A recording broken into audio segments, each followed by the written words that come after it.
روزگار کے مسائل، کاروبار کے مسائل، بچوں کے مسائل اور دنیا کے جو نظام ہیں، یعنی دنیا کی حکومتیں، میں کسی ایک حکومت کی شکایت نہیں کر رہا بلکہ ساری دنیا، اس لیے کہ سب ایک ہی رنگ رنگ میں ہیں، ان کی طرف سے پیش آنے والے حالات یہ اس زمانے کی مشکلات میں سے ہیں۔ لیکن ایک دوسرا پہلو اور ہے،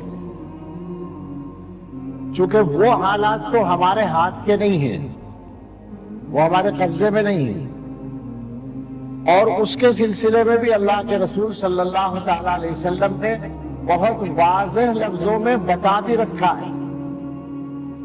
چلیے جب یہ بات آ گئی تو میں اس کو پورا کر کے اگلی بات کروں۔ رسول اللہ صلی اللہ علیہ وسلم نے مسلمانوں کو امر بالمعروف اور نہی عن المنکر کے بارے میں تاکید کرتے ہوئے دو ارشاد فرمائے ہیں، ملتے جلتے ہیں بالکل۔ ایک حدیث میں تو یہ ہے کہ لَتَأْمُرُنَّ بِالْمَعْرُوفِ وَلَتَنْهَوُنَّ عَنِ الْمُنْكَرِ أَوْ لَيُوشِكَنَّ اللَّهُ أَنْ يَبْعَثَ عَلَيْكُمْ عَذَابًا مِنْ عِنْدِهِ ثُمَّ تَدْعُونَهُ فَلَا يَسْتَجِيبُ لَكُمْ۔ تم ضرور امر بالمعروف کرتے رہو، نہی عن المنکر کرتے رہو، ورنہ ہو سکتا ہے اللہ تعالیٰ تم پر اپنی طرف سے عذاب بھیجے، پھر تم اللہ سے دعا کرو اور اللہ تمہاری دعا قبول نہ کرے۔ یہ حضور نے بتا رکھا ہے صلی اللہ علیہ وسلم۔ اس سے بالکل ملتا ہوا ایک ارشاد اور ہے، وہ ان حالات سے تعلق رکھتا ہے جو میں کہہ رہا تھا۔ لَتَأْمُرُنَّ بِالْمَعْرُوفِ وَلَتَنْهَوُنَّ عَنِ الْمُنْكَرِ أَوْ لَيُوشِكَنَّ اللَّهُ أَنْ يُسَلِّطَ شِرَارَكُمْ عَلَى خِيَارِكُمْ ثُمَّ يَدْعُو خِيَارُكُمْ عَلَى شِرَارِكُمْ فَلَا يَسْتَجِيبُ لَهُمْ۔ تم امر بالمعروف کرتے رہو، نہی عن المنکر کرتے رہو، ورنہ ہو سکتا ہے اللہ تعالیٰ تم میں سے برے لوگوں کو، ذرا سمجھ کے چلیے گا، برے لوگوں کو تم میں سے اچھے لوگوں پر مسلط کر دے، پھر وہ اچھے لوگ ان بروں کے لیے بد دعا کریں اور اللہ قبول نہ کرے۔ یہ حدیث کا ترجمہ کر رہا ہوں میں، اب کچھ اور کہنے کی ضرورت ہے؟ دنیا کے ان حالات کے بارے میں بات پوری ہو گئی نا، اب میں اگلی بات کرتا ہوں۔ وہ حالات وہ ہیں جو ہمارے اپنے ہیں، جن کو ہم کہہ سکتے ہیں ہمارے اپنے اعمال۔ ہمارے اعمال کا قصہ یہ ہے کہ اس وقت عمومی جو ماحول ہے ہمارا، ظاہر ہے یہ مجمع دیندار لوگوں کا مجمع ہے، نمازی لوگوں کا مجمع ہے، مگر ہمارے اس وقت معاشرے کا حال ایسا ہے کہ ہر لائن اور ہر طبقہ اور ہر ماحول مبتلا ہے کچھ مصیبتوں میں۔ حالات پیدا کر دیے گئے ہیں اور برائیوں کے لیے آسانیاں پیدا کر دی گئی ہیں، اس کی وجہ سے برائیاں عام ہیں۔ میں جلدی دو تین باتیں کہوں گا، میں نہیں جانتا آپ کے یہاں کیا ہے، مگر ایک بات ہے، ایک جگہ میں نے بیان کیا بمبئی میں، اور میری عادت اسی طرح باتیں کرنے کی ہے، اس میں مسلمانوں کے جو حالات ہیں ان پر بات کرتا ہوں۔ تو میں نے کہا کہ مسلمانوں کے اس زمانے کی جو گڑبڑ ہے بہت ساری، اس میں سے ایک یہ ہے کہ جہاں بھی مسلمان ہیں وہاں بہت سارے مخبر ہیں، جاسوس، اپنے لوگوں میں خبریں پہنچانے والے، تنخواہ مقرر ہیں، یا تو تنخواہیں مقرر ہیں اور یا خبروں کے پیسے مقرر ہیں کہ بنی صغیر کے بارے میں بتاؤ گے تو اتنا ملے گا اور سلمان کے بارے میں بتاؤ گے تو اتنا ملے گا۔ ہاں، یہ معیار مقرر ہیں، وہ کرنے والے کیوں کریں وہ تو ان کا مسئلہ ہے۔ ہمارا جو آدمی یہ کام کرتا ہے، کیا بات ہے آخر؟ اس کا مطلب یہ ہے کہ پیسے کی قیمت ایمان کے مقابلے میں زیادہ ہے نا، یہ کہا جائے گا اور کیا ہے۔ تو میں نے یہ بات کری وہاں بمبئی میں کہ مخبر پائے جاتے ہیں، بیان کے بعد ایک عالم تھے، بلکہ آپ تو سمجھ جائیں گے، آپ نے ابھی ذکر کیا حضرت مولانا ارشاد صاحب رحمۃ اللہ علیہ یہاں آتے تھے مبلغ، ان کے بیٹے، ان کے بڑے بیٹے تھے، بمبئی میں رہتے تھے. انہوں نے بیان سنا تو بیان کے بعد کہنے لگے کہ آپ کو یہاں کے حالات بہت معلوم ہے. ممبئی کی یہاں کی بات ہو رہی تھی. تو میں نے کہا کہ کیوں؟ کہنے لگے ابھی جو آپ کہہ رہے تھے مقبری والی بات تو یہاں بہت ہے. تو میں نے اس کا جواب دیا کہ مجھے نہیں معلوم یہاں کے حالات، میں تو پہلی بار بیان کر رہا تھا وہاں. میں نے کہا مجھے یہاں کے حالات نہیں معلوم ہے، مگر مجھے مسلمانوں کے حالات معلوم ہیں. آپ سمجھ رہے ہیں میری بات؟ تو اسی طرح میں آپ سے کہتا ہوں کہ مجھے کشتواڑ کے حالات نہیں معلوم مگر مسلمانوں کے حالات معلوم ہیں. مسلمانوں کے حالات خلاصہ کریں جلدی جلدی تو یہ ہے کہ 80-90% مسلمان نماز نہیں پڑھتے، 80-90% مسلمان قرآن پڑھنا نہیں جانتے. غلط تو نہیں کہہ رہا ہوں میں؟ قرآن پڑھنا سیکھا ہی نہیں ہے، نماز پڑھنے کا ارادہ ہی نہیں ہے. اور ہندوستان کے ایک کونے سے دوسرے کونے تک میں چاروں کونوں میں گیا ہوں اور بیچ میں بھی گیا ہوں. پورے ملک میں جا کر دیکھ کر مجمع سے پوچھ کر بتا رہا ہوں آپ کو، کوئی مسلمانوں کی جگہ ایسی بچی ہوئی نہیں ہے جہاں مسلمان سودی قرضے میں مبتلا نہ ہو. اب مجھے نہیں پتا آپ کے یہاں کیا ہے، پوچھ لوں آپ سے. افسوس ہی ہوتا ہے اس لیے کہ نہیں میں جواب نہیں ملتا. کیا خیال ہے؟ جیسا بھی ہو، چھوٹا قرضہ ہو یا بڑا قرضہ ہو، سودی قرضہ ہے. بڑے قرضے والے اربوں کے کاروبار والے تباہ ہو رہے ہیں. میں اپنی آنکھوں سے دیکھ کے بتا رہا ہوں، میں کوئی ویسی بات نہیں سنا رہا آپ کو، جو بالکل پریکٹیکل بات ہے، تجربے کی بات ہے. اپنے جاننے والوں میں دیکھ کے آ رہا ہوں. ایک سال کے اندر 3-4-5 فیکٹریاں اربوں روپے والی، بلکہ ایک تو خربوں روپے والی بند ہوتے ہوئے دیکھ کے آ رہا ہوں سودی قرضے کی وجہ سے. اور پورے ملک میں اکثر آبادیوں میں چھوٹا قرضہ، وہ جو عورتوں کو دیتے ہیں زیادہ تر، 10,000 قرضہ دیں گے، 11,000 واپس لیں گے، ایک مہینے میں گویا 10% بڑھ جائے گا. عام ہو رہا ہے، جال پھیلا ہوا ہے. اور اس کا نقصان قرضہ ادا نہیں ہوتا. تو میری ہمت نہیں، آپ سے پہلی ملاقات ہے کیا کہوں کیا ہوتا ہے آپ سمجھ جائیں. پورے ملک میں مسلمانوں کی یہی صورتحال ہے. نشے کے بارے میں کوئی جگہ نہیں بچی، اور ہر ماحول کا آدمی مبتلا ہے. پہلے زمانے میں ہوتا تھا کہ کچھ آوارہ قسم کے لڑکے گھر سے نکلے ہوئے عشاء کے بعد رات میں گھومتے تھے اپنے آوارہ دوستوں کے ساتھ، ان کو عادت پڑ جاتی تھی نشے کی. آج اسکول کے بچے، کالج کے بچے، یونیورسٹی کے بچے نہیں بچیاں بھی، لڑکے نہیں لڑکیاں بھی. اور اس سے زیادہ تعجب ہوگا، میرے رابطے میں ہیں بعض ایسے لوگ جو داڑھی والے ہیں، نمازی ہیں، نشے کی عادت ہے، کہہ رہے نشہ چھڑوا دو کسی طرح. بالکل عام ہے، بہت برا حال ہے. اور وہ شیطان کے کارندے جو اس چیز کو پھیلا رہے ہیں، ان کے ظلم کا یہ عالم ہے کہ مکتب کا ذمہ دار مجھے بتا رہا ہے 2-3 مہینے پہلے، ساؤتھ انڈیا کا 6 سال کا بچہ، مکتب میں پڑھنے والا 6 سال کا بچہ ڈرگ لے بھی رہا تھا، سپلائی بھی کر رہا تھا. 6 سال کا، یعنی 6 سال کے بچے کو استعمال کر لیا گیا. چھوٹی چھوٹی پڑیاں تھی اس کے پاس. آپ اندازہ کریں کہ تباہی کہاں تک جا رہی ہے. ہم یہ سوچ کے خوش ہو جائیں کہ ہماری کچھ مسجدوں میں بھیڑ نظر آتی ہے، ماشاءاللہ یہاں جامع مسجد میں بہت اچھا مجمع رہتا ہے، ہمارے مدرسے بھی کچھ چل رہے ہیں، ہماری جماعتیں بھی کچھ جا رہی ہیں. یہ سارا کام 1% ہے، مسلمانوں کا 1% بھی نہیں بنتا سب ملا کر. یہ خوش ہونے کی بات بس اسی حد تک ہے کہ یہ کام چل رہے ہیں، لیکن یہ کافی نہیں ہو رہے، حالات بہت خراب ہیں. اور خود مسلمانوں کا اپنا جو حال ہے، یعنی گویا اپنی برائیوں کا احساس یا اپنی اصلاح کی فکر اس معاملے میں بہت برا ہے، سمجھ میں نہیں آتا۔ یعنی مسلمانوں کا عالم اس زمانے میں یہ ہے، آپ سوچیں گے کہ عجیب آدمی آیا بس مسلمانوں کو برا کہہ رہا ہے۔ میں اوپر کہہ چکا ہوں جو کہنا تھا، شروع میں جو بات ضروری تھی وہ بھی کہہ دی ہے، لیکن میں کیا کروں، مسلمانوں کے ٹھیک ہوئے بغیر مسلمانوں کے حالات تو ٹھیک نہیں ہو سکتے نا۔ کسی بھی مسلمان کے دنیا کے حالات ٹھیک ہونے کے لیے ضروری ہے کہ اس کا دین ٹھیک ہو جائے، یہ شرط ہے۔ تو پھر کیوں نہ بات کریں ہم اس کی۔ مسلمانوں کا عالم یہ ہے کہ آج بے حسی اس انتہا کو پہنچ گئی کہ دنیا کے کام ٹھیک کرنے کے لیے بھی صحیح سے تیار نہیں ہے۔ قرآن کریم کی ایک آیت مجھے یاد آئی،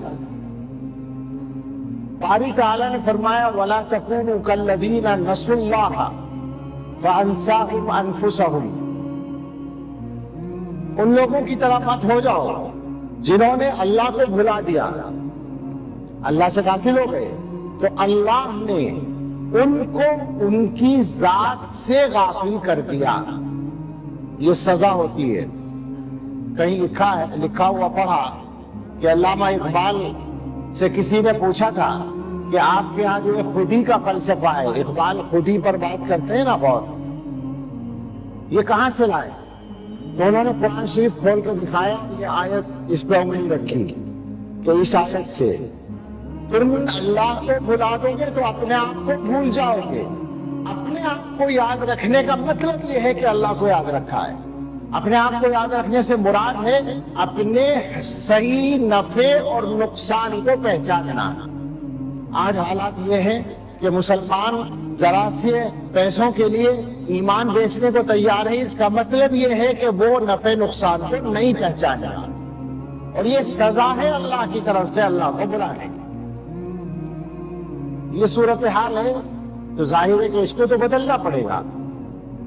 بہت سارے ہمارے بھائی ہیں کاروبار کرتے ہیں، جو صحیح کرتے ہیں ان کا صحیح چلتا ہے، لیکن بہت سارے وہ ہیں جو صحیح نہیں کرتے اور پھر شکایت کرتے ہوئے کاروبار نہیں چلتا۔ میں ایک دن کہہ رہا تھا کہ اگر ہم کسی غیر مسلم سے یہ کہیں کہ دیکھو جی مسلمان تو اللہ رسول کو ماننے والا ہوتا ہے، وہ کبھی جھوٹ نہیں بولتا، تو غیر مسلم یقین کرے گا یا ہنسے گا ہماری بات پر؟ اگر ہم یوں کہیں کہ دیکھو جی مسلمان جو ہوتا ہے اس کو تو اللہ کے رسول صلی اللہ علیہ وسلم نے معاملات کے سارے آداب سکھا رکھے ہیں، تو وہ کاروبار کرتا ہے تو وہ وعدہ خلافی نہیں کرتا، وہ دھوکہ نہیں دیتا، وہ کوالٹی خراب نہیں دیتا، اچھا سامان دیتا ہے، تو کیا کہے گا وہ کہ خواہ کر رہے ہو، خیالی باتیں کر رہے ہو؟ ہوگا تمہارے قرآن میں لکھا ہوا، ہوگا تمہارے پیغمبر کا بتایا ہوا، تمہاری زندگی میں تو نہیں ہے نا۔ مجھ سے ایک عالم نے کہا، وہ کاروبار کرتے ہیں، کہنے لگے کہ مجھ سے غیر مسلم کہنے لگا، اس کے ساتھ ہمارا چلتا ہے کاروبار 8-10 سال سے، تو وہ کہہ رہا تھا ایک دن کہ مولانا آپ تو بالکل ہماری طرح ایمانداری سے کام کرتے ہیں۔ ہندو کہہ رہا ہے مولانا کو خوشی میں، تعریف میں، کہ آپ تو ہماری طرح ایمانداری سے کاروبار کرتے ہیں۔ بالکل ظاہر ہے یہ کہنے کا موقع ہے نا اس کو، چونکہ ہمارے بہت سے بھائیوں کی ایمانداری کو اس نے جانچ رکھا ہے، تجربہ کر رکھا ہے۔ تو سوال یہ ہے کہ اگر یہ بھی ہم نہیں کریں گے تو دنیا کے کام بھی کیسے ٹھیک ہوں گے؟ مثلا یہ تجارت کی بات چل رہی ہے، جیسے آ گئی بات، تو میں یہ کہتا ہوں کہ تجارت کے کامیاب ہونے کے لیے ایمان بھی شرط نہیں ہے دنیا میں۔ کہاں شرط ہے؟ کتنے بڑے بڑے تاجر ہیں غیر مسلم، یہ یاد رکھیے آخرت میں ایک گیہوں کے برابر نعمت ملنے کے لیے بھی ایمان شرط ہے۔ آخرت کی بات نہیں کر رہا میں دنیا کی بات کر رہا ہوں۔ دنیا میں کاروبار چلنے کے لیے ایمان شرط نہیں ہے، مگر سچ بولنا شرط ہے، سامان کی کوالٹی صحیح ہونا شرط ہے، وعدوں کی پابندی ہونا شرط ہے، لوگوں کو دھوکہ نہ دینا شرط ہے۔ یہ ساری شرطیں تو ہیں نا، یہ شرطیں کوئی غیر مسلم پوری کرے گا اس کا کام بھی چلے گا، کوئی مسلمان پوری کرے گا اس کا کام بھی چلے گا۔ مگر ہم لوگوں نے تو ایسا لگتا ہے جیسے ہمارے ہاں ہمارے علاقے کا لفظ پتہ نہیں آپ سمجھیں گے نہیں، جیسے مت ماری گئی ہو، سمجھ رہے ہیں؟ ایسا لگتا، میں مذاق نہیں اڑا رہا ہوں، میں تو اندر کی تکلیف میں بول رہا ہوں، میں روتا ہوں ایسے الفاظ بولتا ہوا. مجھے ایسا لگتا ہے کہ مسلمان اس زمانے میں ایسے حالات سے گزر رہے ہیں، اس لیے کہ نہ دین ٹھیک کرنے کی فکر ہے، نہ دنیا ٹھیک کرنے کی فکر ہے.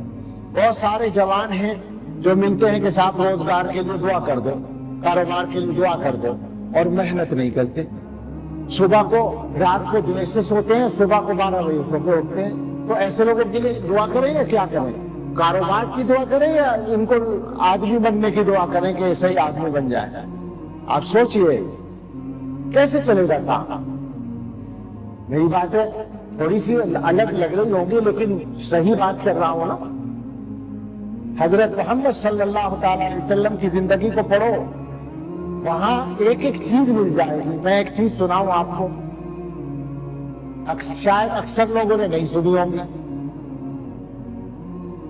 لوگ زمین بیچتے ہیں، مجھے یہاں کا پتہ نہیں، یہاں تو زمین ہی کہاں رکھی ہے پہاڑوں پر، لیکن ہمارے علاقے میں کھیت ہوئے بہت سارے ہوتے ہیں، جنگل کی زمینیں زیادہ ہوتی ہیں لوگوں کے پاس، تو لوگ جو ہے زمین بیچتے ہیں. یہاں بھی دکان تو آپ بیچ ہی سکتے ہیں، جائیداد تو ہوتی ہے کچھ نہ کچھ.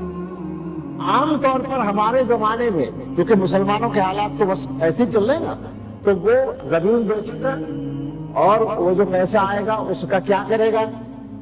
زیادہ تر یہ ہوگا کہ شادی کر کے آگ لگا دے گا پیسے سے. وہ جو پیسہ آیا چونکہ اچانک آسانی سے مل گیا تو بڑی سی دعوت ہوگی، بڑا پنڈال بنے گا، شادی میں جلا دے گا پیسے کو.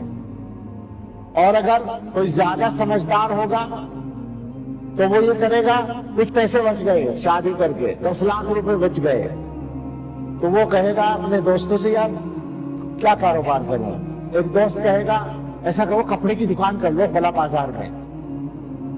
کپڑے کی دکان کر لی، کپڑا کاٹنا نہیں آتا، کپڑا خریدنا نہیں آتا، کپڑا بیچنا نہیں آتا، کپڑے کی پہچان نہیں، دکان کپڑے کی کر لی، 2 سال میں ختم.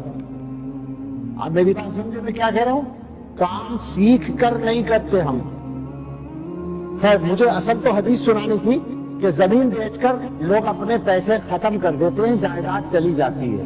اللہ کے رسول صلی اللہ علیہ وسلم پہ ہم سب بھی قربان ہو جائیں تو حق ادا نہیں ہوگا. حضور علیہ السلام فرماتے ہیں، آپ سوچئے کہ حضور نے صرف نماز روزہ حج زکات ہی نہیں سکھایا، کیا کیا سکھایا ہے اور کتنی باریکی سے.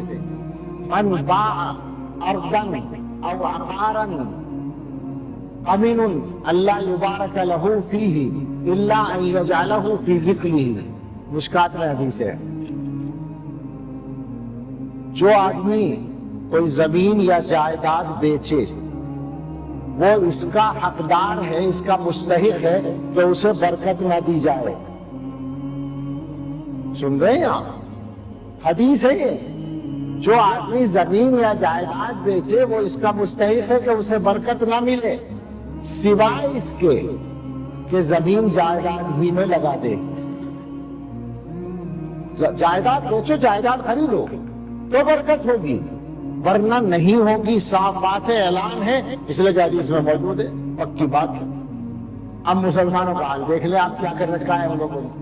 میری بات کا خلاصہ یہ ہے کہ ہم لوگ اپنے دنیا کے کاموں کو ٹھیک کرنے کے لیے بھی سنجیدہ نہیں ہیں، اور بنیاد یہ ہے کہ دین کے معاملات کو ہم نے خراب کر رکھا ہے. آج حالات یہ ہے کہ مسلمان کی 24 گھنٹے کی زندگی میں، ہفتے بھر کی زندگی میں، پورے مہینے کی زندگی میں اس کے ٹائم ٹیبل میں 1 گھنٹہ بھی نہیں ہے دین سیکھنے کے لیے. بتائیے مجھے عام آدمی کا کیا حال ہے؟ کاروبار کے لیے اگر کوئی سنجیدہ ہے اپنے کاروبار میں، بچوں کی ذمہ داری اٹھانے میں، تو کاروبار کے لیے صبح سے شام تک کا وقت اس کے پاس ہے. مگر کبھی ہفتے بھر میں آدھا گھنٹہ بھی اس نے نکالا ہو کہ چلو مولانا کے پاس جا کے بیٹھے، کچھ دین سیکھے، جا کر کسی اللہ والے کو تلاش کریں اور اس کی صحبت میں تھوڑی دیر بیٹھے، اس کا کچھ خیال آتا ہے کیا مسلمانوں کو؟ ہاں کچھ لوگوں کو اگر آتا ہے دین سیکھنے کا خیال، تو آج کل یوٹیوب پر جو ایرے غیرے بیٹھ گئے ہیں آ کر، دشمنان اسلام کے ایجنٹ، علماء کے دشمن اور دین سے بے بہرا لوگ، ان کی وہ سن لے گا یوٹیوب پر فلاں انجینئر کی اور فلاں ڈاکٹر کی، اور سمجھے گا کہ میں دین سیکھ رہا ہوں. نتیجہ یہ ہوگا کہ دین سے اور دور ہو جائے گا. سچ میں کہتا ہوں، تکلیف میں کہتا ہوں، ہمیں کوئی ڈر نہیں ہے، ہمیں یہ بھی فکر نہیں ہے کہ ہمارا کیا، ہمیں مسئلہ ہمارا ہی نہیں۔ میں سچ بتا رہا ہوں آپ سے، یعنی کوئی یہ نہ سمجھے کہ صاحب یہ کوئی اگر آدمی ڈاکٹر یا انجینئر ہے اور وہ دین کی بات سنا رہا تو علماء کو کیا پریشانی ہے، کوئی پریشانی نہیں ہے، مگر میرا کہنا فقط اتنا ہے کہ ایک آدمی اگر کلینک کھولے تو اس کو کوالیفائڈ ڈاکٹر ہونا چاہیے یا نہیں؟ ظاہر بات ہے اس کے بغیر تو نہیں ہے، اس کو دوا دینے کی اجازت ہے، تو بس دین کی بات کرو تو تمہیں کوالیفائڈ عالم تو ہونا چاہیے نا، تم نے علماء سے علم پڑھاؤ، بس اتنی شرطیں اور کچھ نہیں، ہمیں کوئی پریشانی نہیں ہے، ہمارا کیا جاتا ہے۔ بہت سے لوگ یہ سمجھتے ہیں کہ علماء جو دین کی بات کرتے ہیں، مدرسوں کی بات کرتے ہیں، علماء سے تعلق رکھنے کی بات کرتے ہیں تو ان کے اپنے مسئلے ہیں کہ بھائی صاحب ہمارا روزگار چلتا رہے، ایسا بالکل نہیں ہے۔ میں یہ بات کہا کرتا ہوں کہ یہ مدرسے والے جتنے بھی لوگ ہیں، مدرسوں میں پڑھنے پڑھانے والے، میں بھی مدرسے کا مدرس دارالعلوم میں پڑھا تھا، یہ جو مدرسے میں پڑھانے والے لوگ ہیں، اگر یہ مدرسے کے کام کرنے کے بجائے یا امامت کرنے والے جو لوگ ہیں، یہ امامت کرنے کے بجائے، مدرسے میں پڑھانے کے بجائے دکان کھول کر بیٹھ جائیں تو ایمانداری سے بتائیے مدرسے کی تنخواہ سے زیادہ کما لیں گے یا نہیں؟ پکی بات نہیں، کتنی تنخواہ ہوتی ہے؟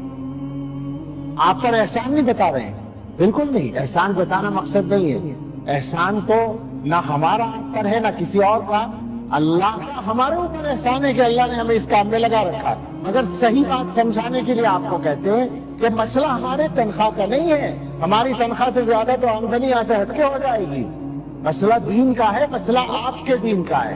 مجھے اچانک یہ بات ختم کرنی چاہیے، مجھے یاد آ گئی بات، بہت پہلے کی بات ہے، 125 سال پہلے غالباً میرٹھ میں ایک پروگرام تھا، اس میں حضرت تھانوی رحمۃ اللہ علیہ، حکیم الامت حضرت مولانا اشرف علی تھانوی رحمۃ اللہ علیہ تھے، اور وہ کوئی مدرسوں کے بارے میں بات آ گئی تو حضرت نے فرمایا کہ تم لوگ مدرسوں کو چندہ دینا چھوڑ دو، مدرسے بند ہو جائیں گے۔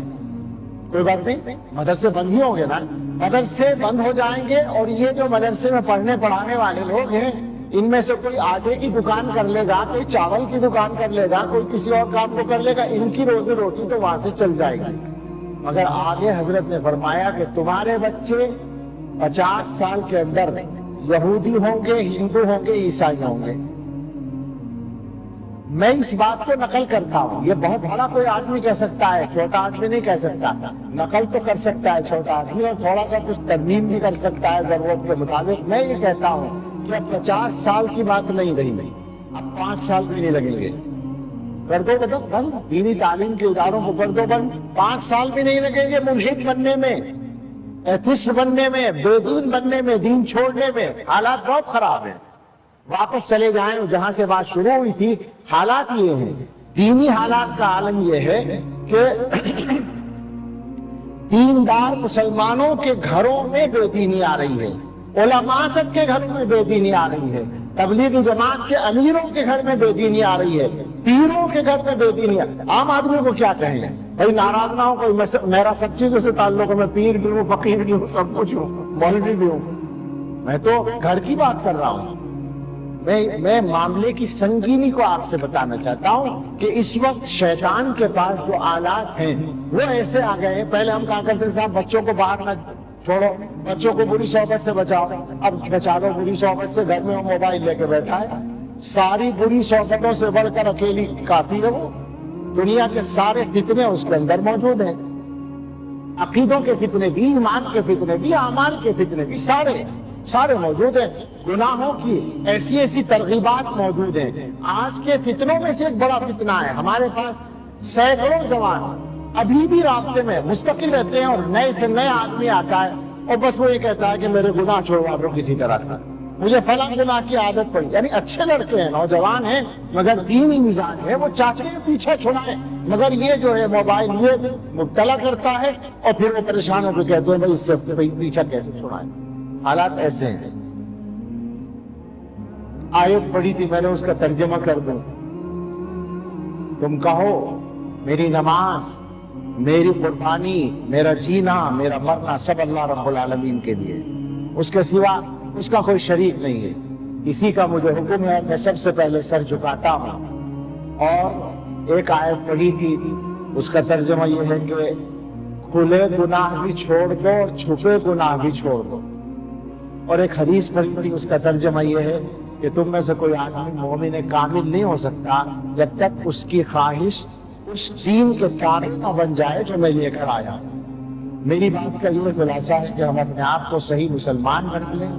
دنیا کے مسئلے حل ہونے تو کوئی مسئلہ ہی نہیں ہے۔ مسلمان کے ایمان کے بعد، ایمان صحیح ہونے کے بعد دنیا کے مسائل کی کوئی اہمیت نہیں رہ جاتی۔ ایک چھوٹی سی بات ہر مسلمان کا عقیدہ ہے، رزق مقسوم ہے، مقرر ہے، مل کے رہے گا۔ حلال کا طے کر لو، لینا ہے حلال ہی لینا ہے، جتنا اللہ نے لکھا ہے مل کے رہے گا، کوئی کمی نہیں آئے گی، برکت کے ساتھ ملے گا۔ لیکن اپنے آپ کو صحیح مسلمان بنانے کی فکر کرنے کی ضرورت ہے۔ آخر میں یہ گزارش ہے کہ میں بہت محنت کر کے آیا ہوں، یعنی سفر کی مشقت اٹھا کے، اور مجھے آدھے گھنٹے بیان کی توفیق مل گئی۔ خدا کے واسطے غور کیجئے گا باتوں پر، اور بھی کوئی علماء بیان کریں تو رسم نہ بنائیں بیانات کو۔ ہم لوگوں کو عادت ہے کہ صاحب مسجد میں جمعہ ہے لہذا بیان ہوگا کسی نہ کسی کا، سن کے چلے گئے۔ میرا بس اتنا کہنا ہے، بیان سننے سے پہلے اور بیان سننے کے بعد آپ میں کوئی فرق آنا چاہیے۔ ہر آدمی غور کرے اپنے یہاں کیا گڑبڑ ہے، اسے ٹھیک کرنا ہے۔ اللہ تعالیٰ ہمیں سب کو توفیق عطا فرمائے اور ہم سب کو اپنے اچھے بندے میں شامل فرمائے۔ آمین۔ وآخر دعوانا ان الحمدللہ رب العالمین۔ ربنا آتنا فی الدنیا حسنۃ وفی الآخرۃ حسنۃ وقنا عذاب النار۔ ربنا لا تزغ قلوبنا بعد إذ هديتنا وهب لنا من لدنك رحمة إنك أنت الوهاب۔ ربنا هب لنا من أزواجنا وذرياتنا قرة أعين واجعلنا للمتقين إماما۔ اے اللہ، ہم آپ کے بندے ہیں اور ہمیں اقرار ہے کہ ہم بہت گندے ہیں، مگر اللہ ہم آپ کے علاوہ کسی اور کی عبادت نہیں کرتے۔ آپ ہمارے رب ہیں اور آپ کے علاوہ ہم کسی سے مانگ بھی نہیں سکتے۔ اللہ آپ کے علاوہ کوئی دیتا بھی نہیں ہے۔ اے اللہ، اپنے فضل و کرم سے اپنی بارگاہ سے ہم سب کو اور ہمارے متعلقین کو معاف کر دیجئے، سچی توبہ نصیب فرما دیجئے۔ اے اللہ، گناہوں سے بچنا آسان فرما دیجئے۔ اللہ، ہماری دینی اور دنیاوی ضرورتیں پوری فرما دیجئے۔ اللہ، ہمیں اور ہمارے متعلقین میں جو بیمار ہیں سب کو شفائے کامل عطا فرما دیجئے۔ اللہ، ہم میں جو لوگ قرضوں کے بوجھ میں دبے ہوئے ہیں، جہاں بھی کہیں مسلمان مقروض ہیں، اللہ سب کو قرضوں سے مقدوش فرما دیجئے۔ اے اللہ، جو بے گھر ہیں انہیں اچھے گھر دے دیجئے، جو بے روزگار ہیں انہیں بابرکت حلال روزگار دے دیجئے، جو بے اولاد ہیں اللہ انہیں اچھی اولاد عطا فرما دیجئے۔ اے اللہ، ہم سب کو ہماری اولادوں کی طرف سے خوشیاں عطا فرمائیے۔ اے اللہ، ہمارے کام آسان فرمائیے۔ اے اللہ، ہمارے دینی اور دنیاوی سب کام آسان فرمائیے۔ اللہ، ہمارے ذاتی اور اجتماعی کام آسان فرمائیے۔ اللہ، دین کے تمام راستوں کی حفاظت فرمائیے۔ اے اللہ، دین کے تمام خدام کی مدد فرمائیے۔ اے اللہ، اس مجمع پر اور ہم سب کے دلوں پر اور ہمارے گھروں اور گھر والوں پر اپنی خاص رحمت کی نظر ڈال دیجیے۔ اے اللہ، اس شہر اور اس علاقے پر اپنی خاص رحمت کی نظر ڈال دیجیے۔ اللہ، ہمارے آنے کو نافع بنائیے، مبارک فرمائیے، قبول فرمائیے۔